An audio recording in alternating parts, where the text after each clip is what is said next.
ortopédicas e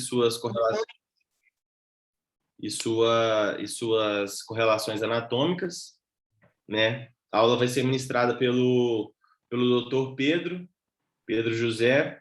Ele é professor de ortopedia e trauma da UF e da nossa faculdade, da FMP Fase, e é chefe do serviço de ortopedia e traumatologia do Hospital Santa Teresa de Petrópolis. Vou passar já a palavra para o Dr. Pedro, só avisar vocês que naquele mesmo esquema, a gente no final da aula vai liberar o link de presença. Não se esqueçam de ir lá para computar a presença de vocês. Boa noite para todo mundo, que tenhamos uma boa aula.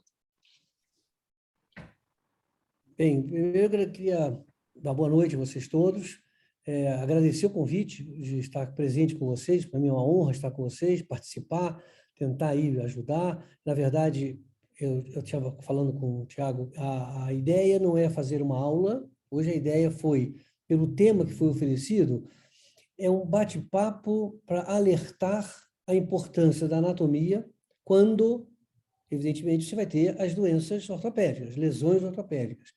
Então, é um conjunto, na verdade, foi um conjunto de lesões que nós selecionamos essas lesões para ter ideia a importância do conhecimento. E essa importância desse conhecimento, ela não tem, assim, nada a ver se eu vou ser ortopedista, não vou ser ortopedista. Não, é simplesmente a importância de você observar uma lesão e ver a gravidade da lesão. Significa que você vai tratar uma lesão dessa. Às vezes você não vai ser ortopedista, mas você vai ser médico. E você sendo médico, você vai estar presente na sala de emergência, vamos te chamar.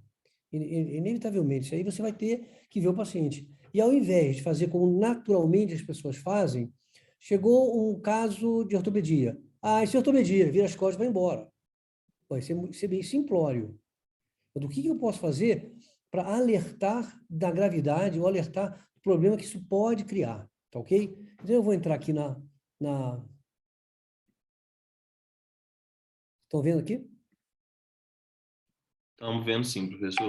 Então, vamos fazer alguns rápidos temas que nós vamos passando, caso lesões que vocês estão vendo, e vendo a importância disso, ok? Bom, a primeira lesão que a gente vai ver é uma fratura supracondiliana de húmero de uma criança, tá bom? Então, esta é a fratura.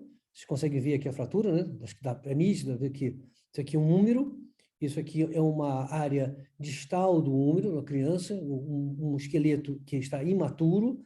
Essa é a lesão que vocês estão vendo. E vocês podem imaginar que esta é uma área, pelo menos, perigosa para você ter uma lesão mais grave desse membro, concorda? Então, vamos lá. Então, aqui. Em relação à anatomia, você vê aqui a parte posterior, a parte anterior, você vê o húmero, não é isso? Você vê aqui a úmina, o rádio, essa é a estrutura. E por que essa área aqui acaba sendo tão importante, tão naturalmente, acaba sendo não tão rara enfrentar isso no nosso dia a dia? Porque se vocês olharem essa estrutura, esse cotovelo, tanto posterior quanto anterior, vocês vão ver que essa região, ela trabalha com duas colunas, né? Você tem uma coluna medial e uma coluna lateral. E aí você tem a fossa olecraniana e a fossa sigmoide anterior. Então, essa é a única coluna e essa é a outra coluna. Então, medial, lateral. Então, é uma estrutura muito frágil, ainda mais considerando em criança, onde o osso não está totalmente calcificado, quer dizer, ele tem ainda parte mole nele, muito colágeno nesse osso e pouco cálcio. Então, é uma estrutura muito fraca. Além disso, você entra o que a gente chama da frouxidão ligamentar. A frouxidão ligamentar que toda criança tem, todos nascemos com frouxidão ligamentar. Então, as nossas articulações elas são mais flexíveis. Quando uma criança cai e naturalmente vai apoiar esse cotovelo, ela faz uma hiperextensão ou até uma flexão desse cotovelo. E como essas colunas que vocês veem são extremamente frágeis, existe uma facilidade em quebrar. Até aí tudo bem. Você vai fazer uma fratura, você vai quebrar, é uma área frágil que você tem numa estrutura do cotovelo da criança. Bom, aí que nós vamos ter pela frente? Vamos passar o seguinte, vocês vão ver que você tem essa é a estrutura que estamos vendo. Essa é a criança clinicamente que chega. Então, esse é o cotovelo, aqui a parte anterior do cotovelo, aqui a parte posterior, aqui a parte anterior e aquela parte posterior no slide que vocês viram de fraturas. Então, o que vocês já começam a notar de diferente é que existe um grande desvio, tá? Uma fratura em extensão, que ela apoiou o braço para cair, e vocês vão notar algumas coisas já que começam a chamar atenção, vocês têm que tomar alguns cuidados. Primeiro, você vai essa imagem aqui, vocês estão vendo? Esse sinal que vocês estão vendo aqui. Então, é um sinal que apareceu, na verdade, isso é um hematoma. E você olha, poxa, se você acabou de cair e teve uma lesão desse tipo aqui, você imagina que com este raio-x e com essa estrutura, ele feriu ou lesionou alguma estrutura que pode ser importante. E o mínimo que pode ser, a musculatura deve estar lesada, tá ok? Bom, então vamos ver como é que é a diferenciação entre um caso que acaba sendo mais complexo e o caso mais grave que nós estamos vendo. Então, a diferença, isso aqui é a mesma situação, uma criança com fratura supracondiliana, que não houve um grande desvio, você vê que os sinais clínicos não têm nenhuma importância, a não ser o discreto desvio dessa criança, e essa é a fratura, também em extensão, com esse fragmento cortante ósseo da una, do úmero, na face anterior. Agora, vamos para a diferença do caso que eu mostrei para vocês. Então, esse é o caso que mostrou. Repara que imediatamente você viu uma tremenda de um desvio do úmero anterior, já com esse hematoma criado, essa é uma equimose que vocês estão vendo aqui, que é o chamado sinal de Kimmerson, tá? E o que vocês estão vendo, esse sinal aqui, significa que essa fratura, além de haver naturalmente a fratura e o desvio anterior, ela avançou sobre a musculatura do braço dessa criança. Então, esse osso, na verdade, ele interferiu. Ele vai cortando, e vai avançando, e vai rasgando toda essa musculatura até quase ficar em uma situação exposta nesse braço da criança. Essa é a fratura, esse é o fragmento, e esse é um sinal que mostra extremamente gravidade dessa região.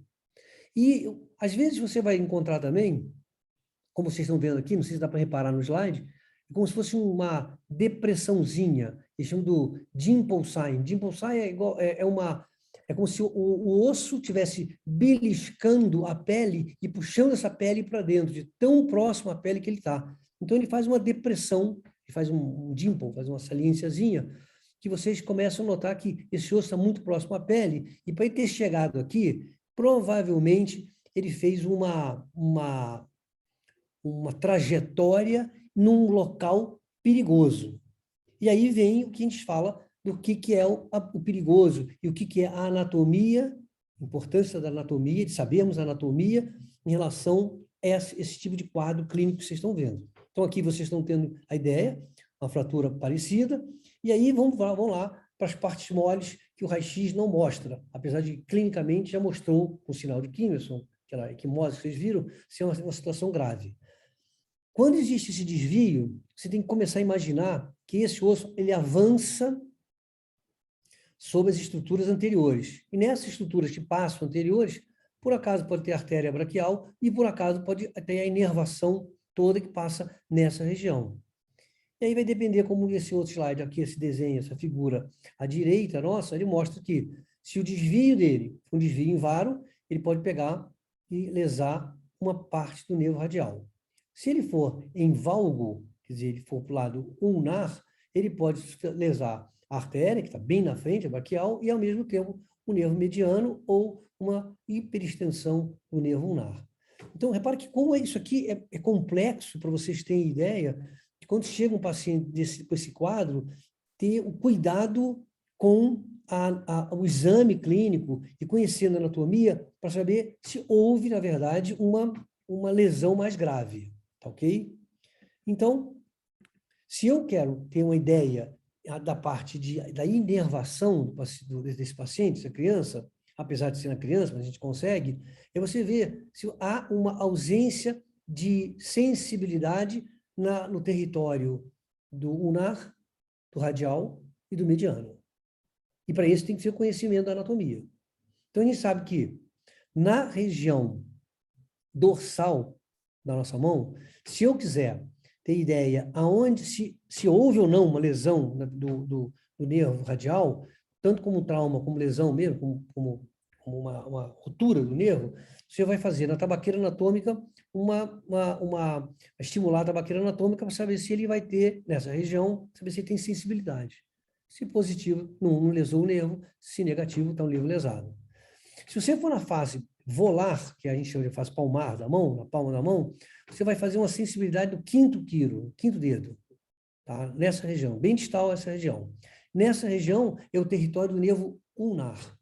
Então, você já percebe que se houver a sensibilidade dessa região, o nervo ulnar ainda está intacto. Ou na face lateral do segundo quiro, nessa região do segundo quiro, onde o território volar significa o território do nervo mediano.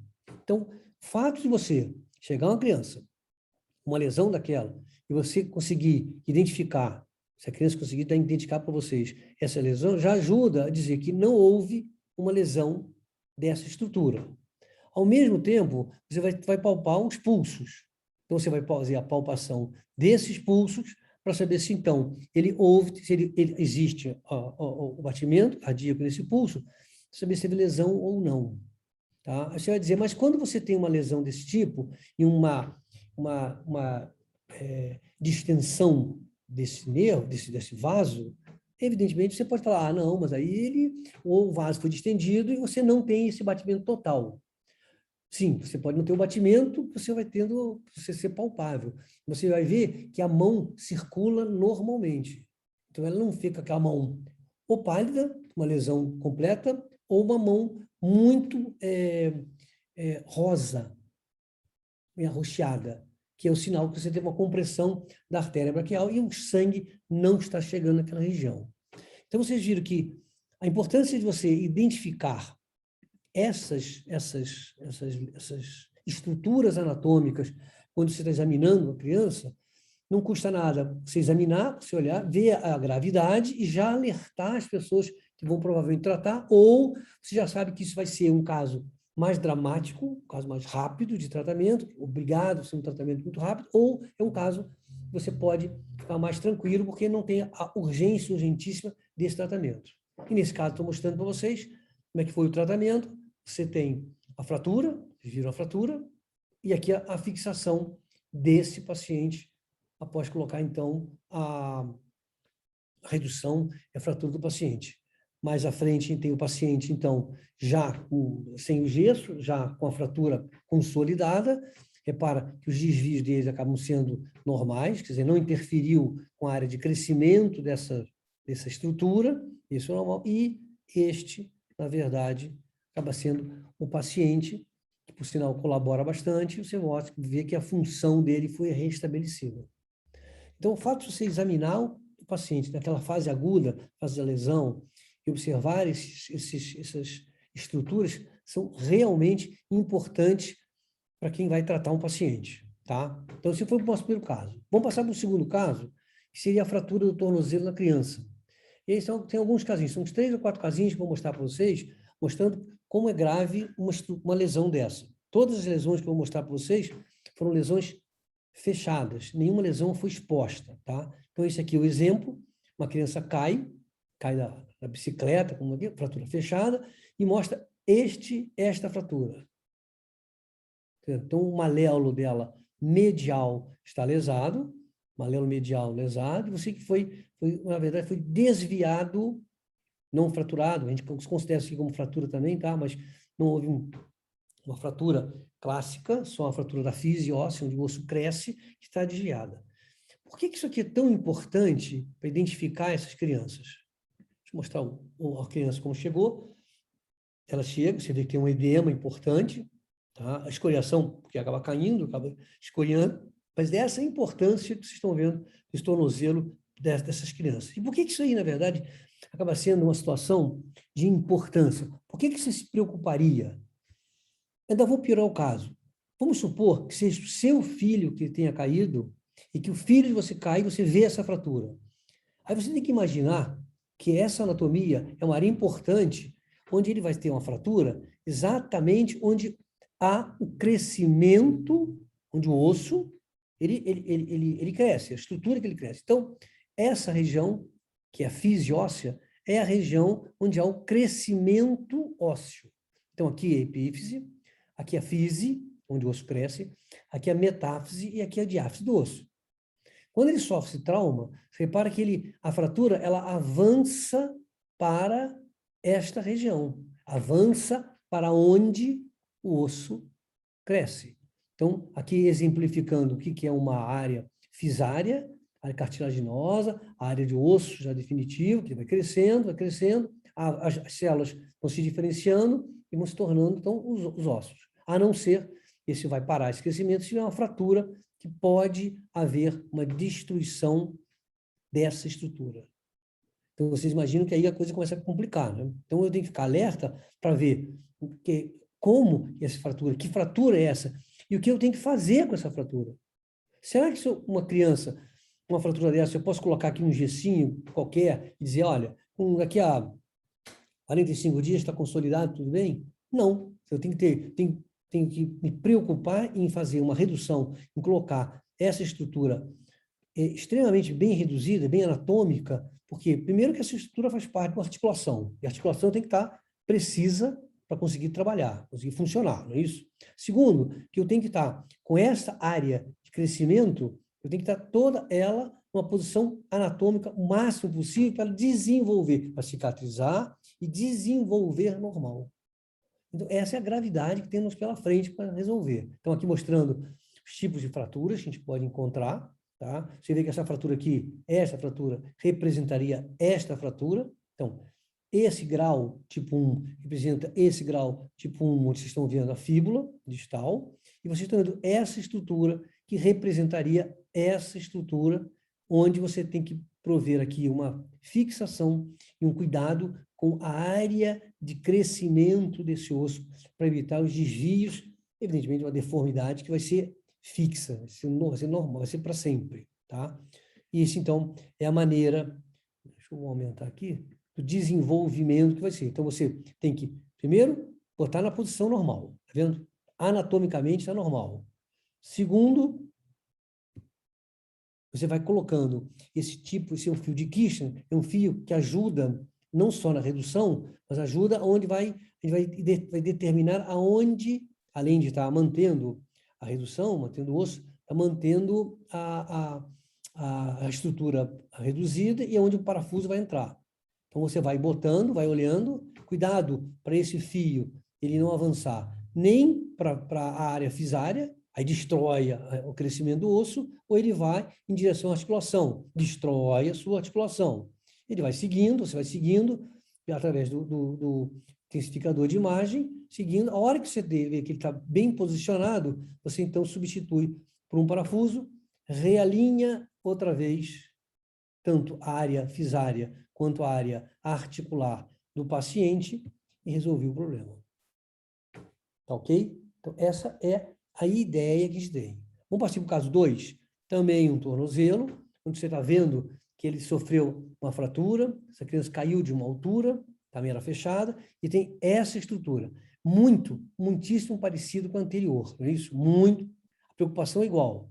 Essa é a criança, você vê que há uma destruição grande, você vê que há um desvio, chama de desvio, isso aqui é o desvio em varo, desvio para fora, né? Desvio em varo e o edema dessa criança, e aí você vê, normalmente, outra vez, você vai ver uma área de destruição que atravessa a articulação. Então, enquanto na outra fratura, vocês viram, ela não atravessava a fratura, ela ficava, a fratura articular associada a um traço que ia na linha fisária, essa, vocês estão vendo que ela vai da linha articular e atravessa a articulação. Então, aqui, quando estava no centro cirúrgico, você força por meio do intensificador, e você está vendo que eu forcei ficar cada vez mais varo a fratura, que foi o que, na verdade, foi um mecanismo de trauma. Olha o quanto que desviou, tanto, na verdade, a parte da fíbula, como empurrou e quebrou e amassou esse osso em direção à metáfise do osso. Então, atravessou a área, na verdade, a área fisária desse paciente. E aí você vai notar aqui como é que funciona, como é que, na verdade, ao vivo a gente vai ter. Então, você vai ter aqui é a perna do paciente, aqui é a cabeça do paciente, dessa região, e aqui o pé do paciente, tá? Então, você viu, aqui é a tíbia, aqui é aquele fragmento que vem lá na tíbia, lá na frente, atravessou essa área, que é a área do crescimento, e essa aqui é o malelo medial. Então, essa fratura ela avançou tudo sobre essa área toda. Então, a área metafisária, fisária e a área do malelo. Esse é o cuidado que vai ter com esse paciente. Esse paciente foi fixado da mesma maneira, tá vendo? E vocês notaram que o cuidado que nós tivemos, depois de fazer essa fixação, esse parafuso, na área epifisária, foi colocado um fiozinho pequenininho sobre, bem paralelo à área fisária. Por que nesse caso, a preocupação foi tão grande em colocar esse fiozinho que vocês estão vendo aqui, chamado fio de Kirchner, nessa região? É porque nesse caso, especificamente nesse caso, vocês estão vendo que se eu tenho alguma dúvida de ter havido aqui uma ruptura desse grupo de células da fise, teoricamente, se houve uma ruptura e se houve uma destruição dessa região, esta área vai parar de crescer. Então, ele para de crescer e só continua crescendo a parte lateral. Então, a perna dessa criança ia ficar em varo, ia crescer em varo com um desvio muito ruim. Ainda mais que essa criança tem 11 anos e é um menino. Então, o potencial de crescimento é grande. E por que põe esse fio dessa maneira, então, afinal de contas? Porque você vai analisar se, à medida que ele vai crescendo, esse fio continua crescendo também paralelo à articulação e paralelo à região fisária. Se isso está acontecendo, então esse fio foi colocado bem próximo da fise, e aqui, já com 6 meses de operado, você vê que ele já deu uma crescida, a criança já está em franco desenvolvimento, você vê que ela já cresceu, o fio já se afastou, mas ele continua paralelo à fise e paralelo à articulação. Isso significa para a gente que não houve uma destruição dessa área articular, dessa área fisária, dessas células fisárias, e o crescimento dessa criança, esse paciente vai ser normal, sem ser afetado em absolutamente nada, tá? Terceiro caso, então, vocês estão vendo o terceiro caso? Outro caso, bastante parecido, agora uma criança bem maior, 12 anos de idade, feminina. 12 anos de idade feminina, praticamente já parou o crescimento. Uma menina vai crescer de 11, 10, até os 12, no máximo 13 anos. O menino ele cresce, tem um crescimento rápido, na verdade, de 13, 15, 12, 15, tem um crescimento. Então, repara que essa menina cai da escada e faz essa fratura. Para aqui, ó, fragmento solto, praticamente a fise dela já está pronta, já está fixada, já está no lugar, aqui a fratura, e já está absolutamente no lugar, tá? Esse é o tratamento comum, e a gente sabe que este tipo de tratamento foi esse mecanismo, na verdade, ele foi feito com esse varismo após a queda da escada. Então, você vê, esse varo, o que a gente imagina que aconteceu? Como essa área dela, a área medial dessa paciente, já estava fixada, já estava sem área de crescimento, quer dizer, já tinha virado um osso único, a última área de crescimento é essa face lateral. A última área que vai crescer seria essa área lateral da fíbula. E como ele cai nessa área e a área está fragilizada, ela vai fazer esse movimento, vai sofrer esse tipo de fratura causada por quem? Aí a gente tem que saber a anatomia. Aí é da história que nós estamos falando da anatomia. Então, a gente sabe que o ligamento, fíbulo talar, fíbulo tíbia anterior, vai fazer o arrancamento desse osso, que ainda está mais fragilizado, o ligamento acaba sendo mais forte do que o osso nessa idade, e há um arrancamento desse osso. Então, aqui vocês estão vendo perfeitamente a ação do ligamento anterior, com a sindesmose, que puxa esse fragmento, fazendo, então, a fratura. Então, ali, a importância da anatomia é vocês terem ideia que, por causa desse ligamento, houve uma fratura, e essa fratura foi, na verdade, causada pelo mecanismo de varo e rotação com o arrancamento do fragmento ósseo. Tá bom? Então, essa é a tomografia, que aí você dá para imaginar, dá para perceber melhor o arrancamento, que esse fragmento, na verdade, teria que estar nessa região, formando a parte anterior da tíbia, e esse fragmento deveria estar aqui dentro, nessa região, fazendo fazendo a parte distal da tíbia. Aqui talvez vocês consigam ver melhor, tá vendo? Esse foi a parte, ainda estava meio fragilizada ainda pelo potencial final, potencial do crescimento. Essa estrutura medial que vocês estão vendo já está absolutamente fixada, já está totalmente, já virou um osso praticamente único, já não tem mais osso, e aqui o ligamento puxou esse fragmento nessa região que vocês estão vendo, tá? Então, essa agora aqui mais anterior, com rotação, tá vendo? E aqui também anterior com rotação. Então, agora vocês tiveram uma ideia melhor do que vocês imaginaram agora, que aqui tem um ligamento e esse ligamento está levando a esse posicionamento, tá? Então, aqui vocês, na parte cirúrgicas, vocês estão vendo que esta é a estrutura articular. Foi assim que a gente encontra, tá? Quando você abre, ele está olhando assim para vocês. Isso aqui deveria estar olhando para a articulação. Esse é o fragmento da fratura, essa é a fratura em si, na verdade.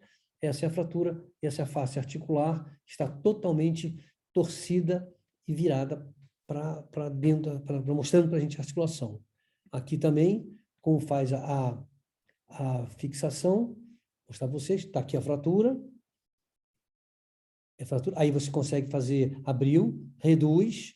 Quando você reduz, faz a fixação provisória, vê se você tem, a articulação está mantida, reduzida, está na posição, coloca esse parafuso. Nesse caso, ele pode ser oblíquo, porque já não tem mais potencial de crescimento. Essa física não interessa mais para a gente, ela não tem mais potencial de crescimento. Então, o parafuso pode atravessar essa física, pode fixar o paciente, e esse acaba sendo o resultado final do paciente da gente. Então, você vê que as lesões... E esse é o paciente, na verdade. Tá? Então, vocês vão vendo que a preocupação que a gente tem quando você tem uma fratura, eu sei quais são as estruturas que podem lesar, eu sei as estruturas que eu vou ter que estar alerta, tanto vasco-nervosa, como ligamentar, como propriamente articular, ou, no caso que nós estamos vendo aqui, fisárias, que é uma importância onde o osso cresce, e é isso que vai ter um peso no nosso tratamento, tá? Vamos seguir o último caso do tornozelo. Vocês vão vendo o seguinte, essa criança também, ela sofreu uma queda na escada, caiu, foi tratada conservadoramente, que não operaram, porque acharam que estava tudo bem, estava tudo tranquilo, não tinha problema absolutamente nenhum, tá? Não tem problema nenhum, então não tem nada o que fazer, não tem importância nenhuma.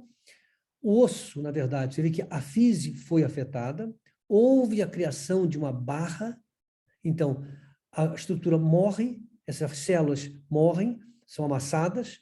Esse é o tornozelo desta criança.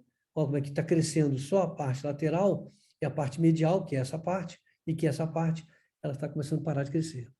Se você não agir agora, se não agir rápido, e ter sorte de você ter um tratamento, essa criança vai ter uma deformidade grosseira para o resto da sua vida.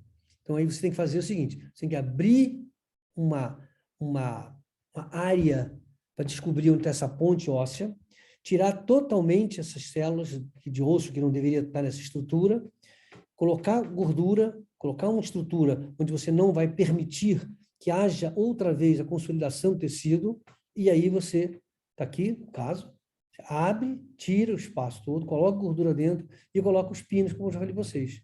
Um na região da epífise, outro na metáfise, e vai aguardar o crescimento dessa criança para saber se vai haver, continuar abrindo, se esses dois fios crescerem, né, paralelos, e forem caminhando paralelamente, a cirurgia deu certo. Se esses fios forem ficando divergentes entre eles, vai divergir, então, na verdade, não houve tratamento, e essa criança vai ter um problema sério no futuro, com uma deformidade muito grande, ainda mais que tinha 12 anos, feminina, de um potencial de crescimento muito grande pela frente, tá? Nesse caso. Vamos mudar de tópico. Agora vamos falar sobre fratura do colo do fêmur, tá? Então, é uma outra estrutura que é muito comum de fratura, muito comum que acontece com a gente. Então, vamos lá. Essa é uma senhora de 82 anos de idade, essa foi a fratura. Tá bom, aí tá bom, ela quebrou, tem uma fratura, vai para o hospital, aí faz o tratamento que tem que fazer, estrutura, tá bom. Agora vamos supor que vocês sejam o clínico dessa paciente. Então eu vou deixar essa paciente para lá, vou tratar bem, vou observar bem, deixar essa paciente observando e depois trata, tudo bem. Então, o que você acha que aconteceu quando você tem uma fratura desse padrão bem no colo do fêmur? Então, essa é a fratura, aqui é a cabeça do fêmur, olha a cabeça do fêmur, a cabeça do fêmur, e aqui está a estrutura completamente lesada. Qual é a importância de eu saber das estruturas que podem estar lesadas aqui, nessa região, e o que isso vai interferir no meu tratamento? Então, a gente sabe, quando você tem uma fratura desse padrão, nessa localização, e com esse desvio que vocês viram, que é um desvio grande da cabeça do fêmur, né, que ela quebrou, o que vai acontecer, que é o mais comum, ela romper quando ela faz a fratura, pelo fato de ela desviar, ela quebra e desvia, ela vai fazer um desvio, ela abre, então ela vai desviar. E quando ela faz isso, ela vai romper a vascularização da cabeça do fêmur. Principalmente quando a gente fala da circunflexa medial, que é onde mais vai ajudar na circulação do sangue, que vai entrar pela cápsula e vai lá para a cabeça do fêmur para ajudar a manter essa cabeça viva. Então, quando você tem essa estrutura fraturada, eu sei que esses vasos foram completamente destruídos. Aí, outra vez, vou falar mais uma vez para vocês, entra, então, a importância da anatomia, porque eu já sei o que está acontecendo para a gente, né, o que aconteceu com esse paciente, e vai ter que fazer, então, essa é a lesão que vocês estão vendo, e você vai ter que fazer o tratamento. Aí fala, bom, tá bom. Aí você pega isso aqui, coloca no lugar, bota na posição, fixa, bota um parafuso, bota uma placa, o que for que vocês queiram, o ortopedista é você, define, e você vai definir, então, o tratamento. A questão é que, sabendo que houve essa lesão, sabendo que houve essa ruptura desses vasos, provavelmente essa estrutura vai ficar avascular. E essa estrutura, então, vai morrer. Ainda principalmente se você demora muito a tratar. Se eu quero arriscar alguma coisa, se eu quero arriscar algum tratamento que seja, tem que ser rápido. Então, o clínico tem que ser muito rápido para conseguir botar esse paciente pronto para uma cirurgia, para tentar o salvamento dessa cabeça. Caso contrário, eu já sei que essa estrutura está completamente avascular e o tratamento, então, para essa fratura, que não é o caso, não foi a mesma, né? Que essa fratura é fazer a substituição, na verdade, se substitui a cabeça do fêmur por uma prótese. Ah, mas essa senhorinha, ela tinha 82 anos. Tá, 82 anos não tem problema. Eu posso tirar, eu tiraria a cabeça, fêmur, bota a cabeça, resolvi o problema. Ela vai andar, pode andar no dia seguinte, se ela quiser. Agora, vamos falar o seguinte, vamos ver se a pessoa tivesse 58 anos de idade. 58 anos de idade. Você sabendo que você quebrou o fêmur, sabendo que você vai ter que substituir essa região, e sabendo que uma prótese dessa tem uma vida útil, hoje em dia, de 20 anos, se ela tem 50 e poucos, 56, 57, 77 anos de idade, essa prótese começou a ficar solta, ou miseravelmente gasta. Então, você vai ter que fazer uma outra cirurgia, mexer outra vez, sabendo? Mas é inevitável ter que fazer isso quando você imagina que a anatomia te disse, te chamou atenção, ela mostra para você que existe uma fratura, existe uma lesão, e essa lesão vai comprometer esse teu tratamento, caso você quisesse tratar essa paciente de outra forma que fosse. Tá? Uma outra situação, vamos voltar agora para a criança, que é a fratura supracondiliana do fêmur. Vamos lá, então. Essa criança, segundo a mãe, caiu, 3 anos de idade, e caiu da cama e faz esta fratura. Fratura supracondiliana do fêmur. Fratura supracondiliana. Aqui a fratura, não sei se vocês estão vendo, mas essa é a fratura. Repara que é um desvio grosseiro, onde a parte proximal desse fêmur, desse menino, vai para a parte posterior do joelho. Aí eu pergunto para vocês, um osso desse, tá? Uma fratura dessa, e vocês sabem que uma fratura, as bordas do osso, elas cortam igual canivete, elas cortam de ferir o dedo da gente quando a gente se forçar o dedo em cima. Uma estrutura dessa que vai rasgando o músculo, rasgando toda a estrutura, indo para a parte posterior, será que ele vai ter alguma coisa mais grave? Você se preocuparia com alguma coisa a mais com esse paciente? A não ser que tem que botar esse osso no lugar, tem que fixar e pronto.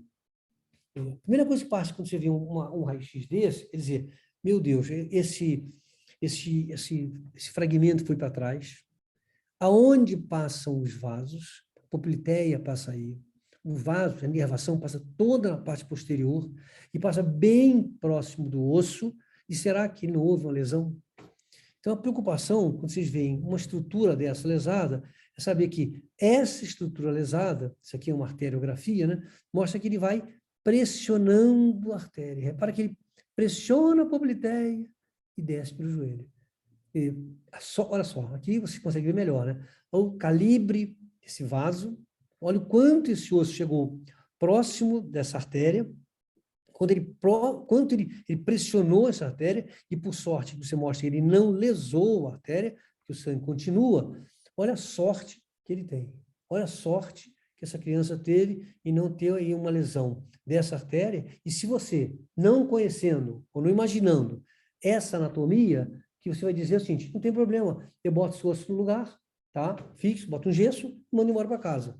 2 dias depois vem uma pele já completamente morta, sem circulação, onde o tratamento seguinte chama-se amputação.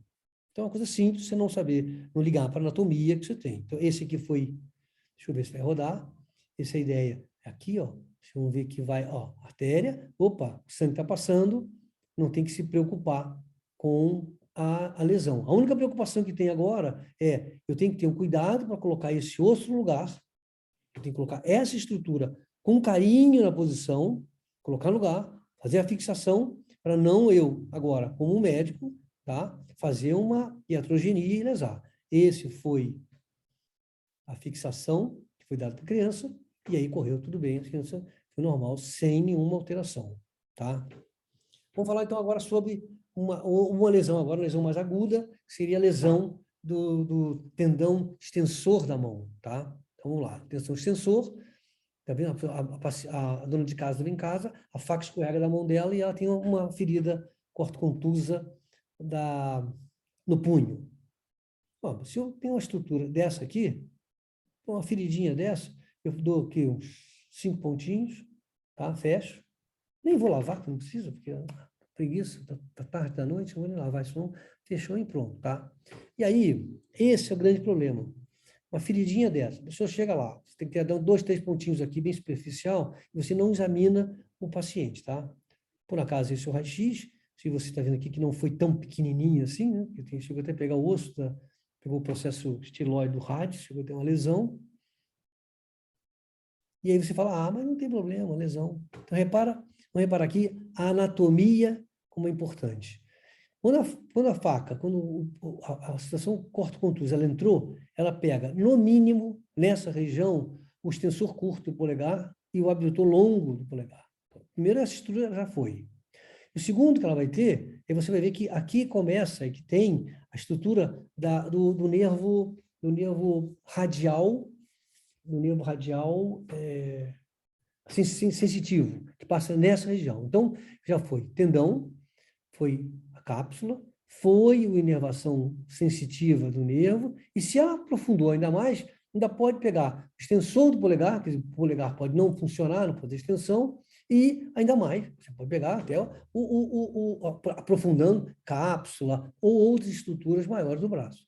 Então, vocês repararam, vou voltar para vocês a imagem, que uma ferida muito ingênua dessa tem que ser extremamente observada, extremamente pensada, extremamente examinada, para você ter ideia de qual a lesão esse paciente pode ter determinado.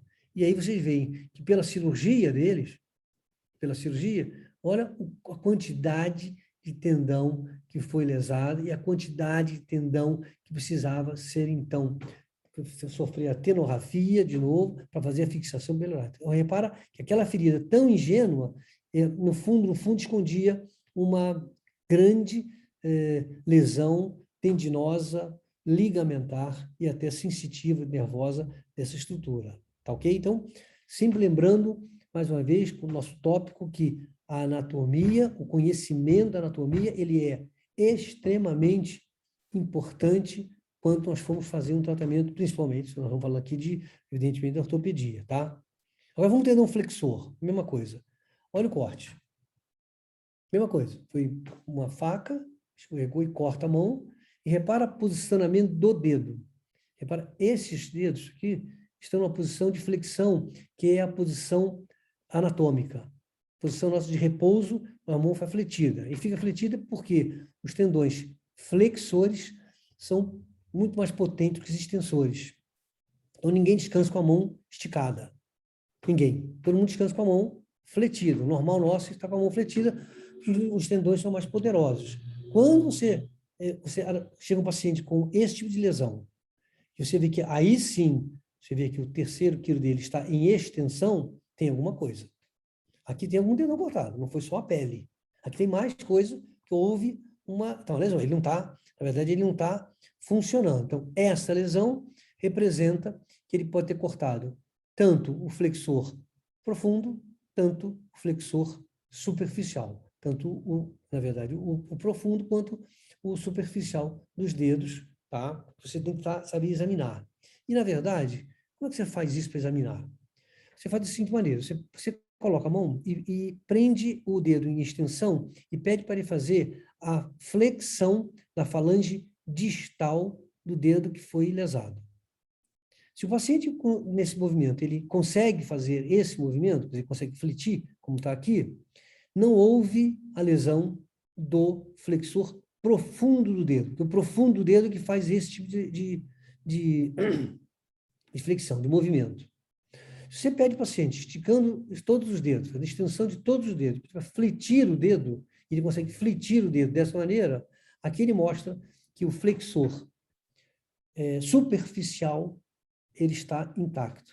Então, aqui eu provo que o flexor profundo está normal e o flexor superficial está normal. E dessa maneira, você vai fazer, então, sim, o tratamento do paciente, aqui mostrando a técnica. Repare que uma lesão daquelas, olha o quanto você tem que abrir para conseguir chegar, na verdade, aonde esse é o tratamento que foi feito com o paciente, olha o quanto você tem que fazer para conseguir descobrir, achar a lesão e fazer a fixação, fazer a tenografia do paciente, devolver isso tudo para a posição. O paciente tem que ficar com a mão em flexão, agora sim, repara, o dedo agora está começando a fletir, você ficar na posição em flexão para fixar e aí começar a fazer a fisioterapia para recuperar, para tentar recuperar essa lesão.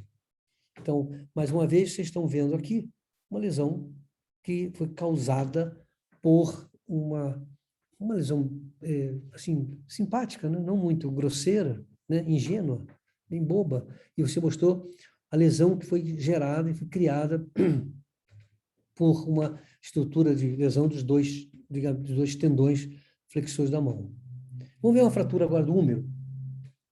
Mais uma estrutura que tem que ficar muito alegre. Esse o paciente chega, foi queda da moto, a fratura foi fechada, ele chega com essa fratura.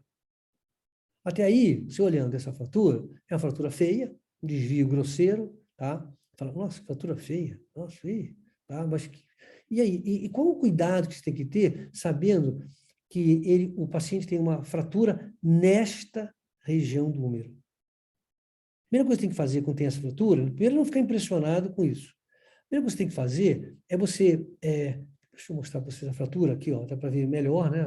O 3D sempre dá uma ideia boa, a tomografia sempre tem que dar uma ideia quanto de fragmentos ossos quebrados, quantos fragmentos tiveram, a área, a real localização da fratura, do centro dessa fratura, que nessa região, nessa localização, o que a gente tem que ficar muito alerta é em relação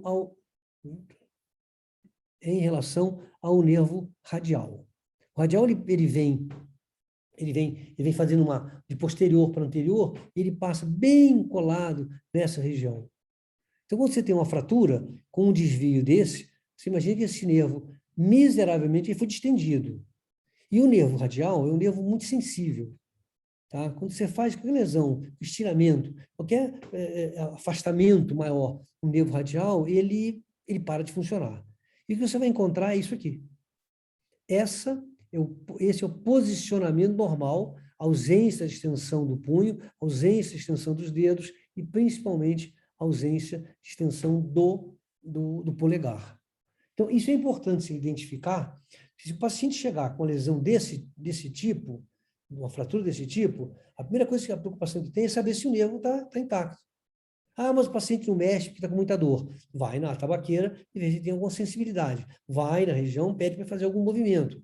Porque isso é importante, se definir esse tipo de lesão. Até porque é o seguinte, se você está com um paciente com essa lesão, você não falou com ele e não examinou, você vai operar esse paciente. Operando esse paciente, e aqui está o nervo, né? Essa é a fratura, esse é o nervo radial, aonde ele passa e aonde ele vai ser destruído, tá bom? Aí você não examinou o paciente, foi lá, colocou uma placa, colocou lá, fez o tratamento que tinha que fazer, ficou ótimo, e ele se depara no dia posterior à cirurgia, com esse braço caído sem movimento. E ele fala, doutor, meu braço não está funcionando, minha mão não está funcionando. Ele falou, você tinha uma lesão do nervo radial, tá? Ele falou, mas eu não... Acho que foi a cirurgia que fez isso. Mas no fundo não fui. Eu tinha o meu braço funcionando quando eu quebrei e agora não está funcionando. Então, eu acho que quem determinou essa lesão foi o médico, foi a iatrogenia. Então, é importante você identificar essas lesões no pré-tratamento que você tenha para o paciente estiver bastante ciente do que ele tem. Porque depois que você não escreveu, não tem como você falar, não, essa lesão que você tem foi causada pela grave lesão, pela localização, pela fratura cominúta que você teve, pela destruição que você teve nessa região, que foi. Ele fala, não, eu acho que não, porque eu tinha ele normal. Eu cheguei no hospital, meu braço funcionando, só com a fratura. Então, é importante você ter ideia do que a anatomia faz, aonde ela está, a importância que ela tem, o que isso, que essa anatomia vai traduzir quando você tem uma lesão ortopédica, para você estar sempre um passo à frente e ajudar também, evidentemente, no tratamento dessas lesões. É óbvio, né? Isso também. E aí você vê que o tratamento, como foi feito, realizado, foram colocadas 2 placas para fazer a osteossíntese. Tem uma placa, 2 placas. Essa é a fratura. Aqui foi identificar o nervo. Então, está identificado o nervo. O nervo está sobre a placa, não está debaixo da placa, não tem nenhuma lesão. E isso vai mostrar para ele que, mesmo ele tendo algum déficit neurológico por causa da manipulação desse nervo, aqui a foto mostra para a gente que o nervo está normal, tá? E ele está sobre a placa, e isso é uma questão de tempo, ele vai acabar melhorando. Então, essa é a ideia do paciente. E aqui, na verdade, o tratamento dele qual foi? Pós-operatório desse paciente. Tá ok? Bom, meus amigos, esses foram os casos que eu trouxe para vocês. Esses foram os casos que eu selecionei para tentar chamar a atenção de vocês que a anatomia para a gente, anatomia, ainda mais que vai fazer cirurgia, é absolutamente tudo de importante. É tudo para identificar a lesão, identificar a gravidade que você vai ter por causa disso, saber como tratar, fazer um acesso cirúrgico, fazer uma abordagem cirúrgica, saber identificar umas complicações que possam, porventura, ter essas fraturas. Eu acho que isso aí é extremamente importante, esse conhecimento anatômico, principalmente quem faz cirurgia e para quem vai ajudar na definição do diagnóstico de uma complicação ou diagnóstico de uma lesão que, porventura, vai haver. Muito obrigado aí pela atenção de vocês, pela paciência de vocês, tá ok? Se alguém tiver alguma pergunta e eu souber responder, fica à vontade. Obrigado, doutor Pedro. Alguém tem alguma pergunta? Deixa eu ver aqui no chat se tem alguma pergunta. Não sei botar. Se alguém tiver alguma pergunta, pode falar ou pode botar aí no chat. Pessoal, tô elogiando mesmo a aula. A pergunta pode ser qualquer outra coisa que você tenha dúvida. Não necessariamente precisa ser daquela fratura, daquela lesão, uma dúvida que você tenha. Mas acho que eu fiz questão de chamar a atenção de vocês Poxa, eu queria chamar a atenção que, olha, se você não tiver conhecimento da anatomia, vai passar muita coisa despercebida. Se eu não souber anatomia, eu não adianta pensar em ser cirurgião, você me perdoa. Porque se eu não conhecer anatomia, eu não sei onde o acesso cirúrgico define meu tratamento, eu nem sei, eu sei que o acesso é aquela região, eu não sei o que está por baixo daquela pele, eu lamento profundamente, vocês vão ser um péssimo cirurgião. Então, se não dominarem isso, não adianta. Não precisa nem ser ter um ótimo material, uma ótima placa, uma ótima haste, um ótimo tudo. Vocês não vão ser bons cirurgiões. Ponto. Isso. Professor, na verdade, eu tenho uma pergunta sobre essa lesão do tendão flexor do dedo mediano. Minha pergunta era mais sobre a forma como é realizada a cirurgia, porque você falou muito bem que esses tendões flexores eles são mais fortes que os tendões extensores. E aí, assim, a gente tem que ter uma preocupação na hora da cirurgia em botar esse dedo, em fazer essa rafia com esse dedo em extensão, para que o tendão depois a gente estique ele, né? A gente tire ele na cirurgia, para depois ele não ficar com uma limitação de extensão, de movimento. Não, na verdade, se você tem a sorte desse corte, se na ferida corto-contusa, quer dizer, onde só o corte do tendão, só o fato de você conseguir fazer a tenorrafia, só o fato de você fazer a sutura do tendão, ele já faz esse equilíbrio entre o extensor e o flexor. Tá? O que vai acontecer aqui é que você tem que abrir uma extensão muito grande e a cobertura desse tendão, tá? Cobertura do tendão é que vai atrapalhar, tá? Devido à cicatriz que esse tendão vai ficar. Então, essa é a condição, que é a dificuldade que você vai ter de recuperar a função. Quando você tem... Por que eu falei quando você tem a sorte de ter uma lesão cortante? Você vai saber exatamente onde o tendão vai ser suturado outra vez. Ruim, péssimo, na verdade, é quando você tem uma lesão do tipo Makita, serra circular. Quando você tem uma lesão desse tipo, quando você faz o corte, a lâmina corta, ela destrói, ela leva parte do teu tendão. Concorda? Quando você vai fazer uma maquita, uma serra, você vai cortar uma madeira, você corta a madeira fica cortadinha, não fica? Ela separa direito. Não houve uma serragem. A serragem, na verdade, foi a parte da madeira que você perdeu para a lâmina entrar. Isso acontece quando você tem nas partes moles também. A lâmina vem cortando, corte, maltrata, tira parte do seu tendão e depois o teu tendão vai estar encurtado, naturalmente encurtado. É isso que dificulta a tua sutura. Isso que vai te dificultar depois essa sua recuperação. Mas o fato de estar fletido ou não, aí não, a hora que se recuperar, está na posição. Vai haver o equilíbrio. Tá bom. Entendi, professor. Obrigado. Nada, filho. Pessoal, como eu disse antes, elogiou muito a aula. A aula foi excelente. Muito obrigado mesmo. Em nome de toda a diretoria, de todos os membros da Liga, eu agradeço pela disponibilidade, pela aula que foi ministrada, muito boa, realmente. E é isso. Espero Obrigado, ter professor. chamado a atenção de vocês. Espero ter alertado vocês que, olha, não brinquem, não brinquem de ser médicos, né? Você vai falar, eu não vou estudar isso aí, não. A anatomia foi no primeiro ano, ela fica lá, agora estou interessado em qual é o acesso, qual é o diagnóstico, o que eu posso botar ali dentro, o que eu posso fazer. Não, você não consegue operar. Não consegue. Então, acho que vocês foram muito felizes no tema, tá? Que a lesão ortopédica e mostrando o que tem atrás disso aí, o que complica, e que eu não sei. O que pode passar despercebido, porque eu sou ignorante, eu não sabia da anatomia, não sabia da preocupação daquilo ali, e aí eu passo despercebido. E são coisas que podem ser tão graves que acabam em amputação, quer dizer, não é uma coisinha pequenininha, eu falhei, que pena, abraço, hein, foi ruim. Não, não é isso não, é complicado. Isso mesmo. Não é?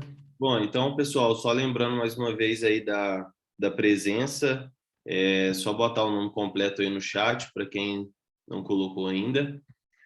E estamos finalizando por aqui. Obrigado mais uma vez, doutor Pedro. Obrigado a todo mundo aqui presente, os nossos ligantes. Obrigado a todo mundo. Tenhamos uma boa noite. Ok, eu que agradeço, hein? Um abraço, pessoal. Abraço. Boa noite, boa noite. Boa noite.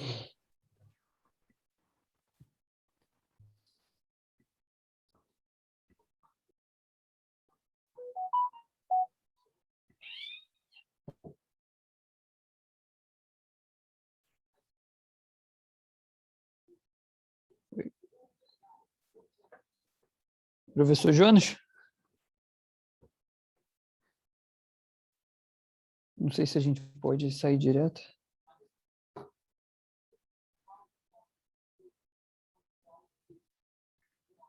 Tem que ver se tem que parar a gravação, né? Sim. Mandando aqui para ele que acabou.